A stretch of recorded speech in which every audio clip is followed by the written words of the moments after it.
ಸಿಬ್ಬಂದಿ ಮೇಲೆ ಅತಿಯಾದ ವಿಶ್ವಾಸ ಹೊಂದಿದ್ದೀರಾ? ಹಾಗಾದ್ರೆ ಈ ಮುಂದೆ ಸ್ವಲ್ಪ ಎಚ್ಚರವಾಗಿರಿ. ಯಾಕಂದ್ರೆ ಬ್ಯಾಂಕ್ ಸಿಬ್ಬಂದಿಯ ಟೋಪಿ ಹಾಕುತ್ತಿರುವ ಪ್ರಕರಣಗಳು ಇತ್ತೀಚೆಗೆ ಹೆಚ್ಚಾಗ್ತಿವೆ.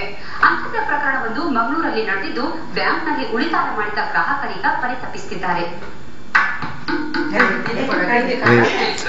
ಕಬಾಬ್ ಇಟ್ಕೊಂಡು ಫೋಟೋಗೆ ಪೋಸ್ಟ್ ಕೊಡ್ತಾ ಇರೋ ಈಕೆ ಗ್ರೇಸ್ ಫರ್ನಾಂಡಿಸ್ ಮಹಾನ್ ಹೊಟ್ಟೆಬಾಗ್. ಏನ್ ಸಿಕ್ಕರು ಮುಗೋದೆ ಈಕೆ ಚಾಲಿ. ಮಂಗಳೂರಿನ ಆಂಧ್ರ ಬ್ಯಾಂಕ್ ನಲ್ಲಿ ಕೆಲಸ ನಿರ್ವಹಿಸಿದ್ದ ಈಕೆ ಅಮಾಯಕ ಜನರು ಬ್ಯಾಂಕ್ ನಲ್ಲಿ ಫಿಕ್ಸೆಡ್ ಡಿಪಾಸಿಟ್ ಹಾಕಿದ್ದ ಲಕ್ಷಾಂತರ ರೂಪಾಯಿಗಳನ್ನ ಸ್ವಾಹ ಮಾಡಿ ಪರಾರಿಯಾಗಿದ್ದಾರೆ. ಸದ್ಯಕ್ಕೆ ಗೊತ್ತಿರೋ ಲೆಕ್ಕಾಚಾರದಂತೆ ಸುಮಾರು 45 ಲಕ್ಷ ರೂಪಾಯಿ ಹಣವನ್ನ ಗ್ರೇಸ್ ವಂಚಿಸಿದ್ದಾರೆ. ಈಕೆಯನ್ನ ನಂಬಿ ತಮ್ಮ ಹಣವನ್ನ ಬ್ಯಾಂಕ್ ನಲ್ಲಿ ಇರಿಸಿದ ಜನ ಈಗ ಬಾಯ್ ಕೊಡ್ಕೊಳ್ತಾ ಇದ್ದಾರೆ. ಅವ್ರ ಬಳಿ ಅಧಿಕೃತ ದಾಖಲೆ ಪತ್ರಗಳಿದ್ರು, ಅವು ಬ್ಯಾಂಕ್ ದಾಖಲೆಗಳಿಗೆ ಟ್ಯಾಲಿ ಆಗ್ತಿಲ್ಲ.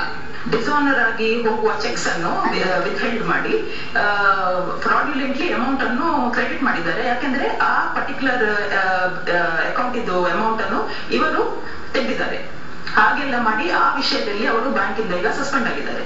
ಹಾಗಾಗಿ ಈಗ ಸಸ್ಪೆಂಡ್ ಆಗಿ ನಮ್ಗೆ ಏನಾಗ್ಲಿಕ್ಕಿಲ್ಲ, ಯಾಕೆಂದ್ರೆ ಅದು ಅವರ ಪರ್ಸನಲ್ ಇದು. ಬಟ್ ನಮ್ಮ ಹಣಕ್ಕೆ ಈಗ ಯಾರು ಜವಾಬ್ದಾರಿ? ನಮ್ಮ FD ಗಳನ್ನು 4 FD ನನ್ನದು, 2 FD ಮಗಳದು.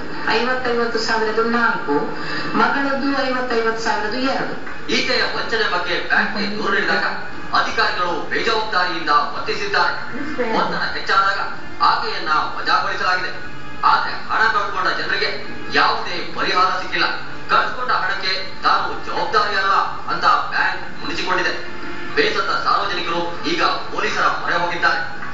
ಸುಮಾರು 37 ಜನಕ್ಕೆ ನಮಗೆ ಗೊತ್ತಿದ್ದ ಮಟ್ಟಿಗೆ 37 ಜನರದ್ದು ಇದೆ. ಕಮ್ಮಿ ಅಂದ್ರೆ 47 ಲಕ್ಷ ರೂಪಾಯಿ ಕಾಂಪನ್ಸೇಷನ್ ಮನೆ ಬರ್ದಾಗ ಗೊತ್ತಾಯ್ತು. ಅದರಲ್ಲಿ ಸರಿಸುಮಾರು 1.5 ಕೋಟಿ ಮೇಲೆಗಡೆ ಇದೆ ನನ್ನ ಪ್ರಕಾರ.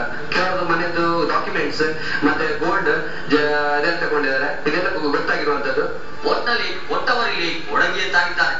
ವಂಚಿಸಿ ಪರಾರಿಯಾಗಿರುವ ಗ್ರೇಸ್ ಅದೆಲ್ಲಿದ್ದಾರೋ ಗೊತ್ತಿಲ್ಲ.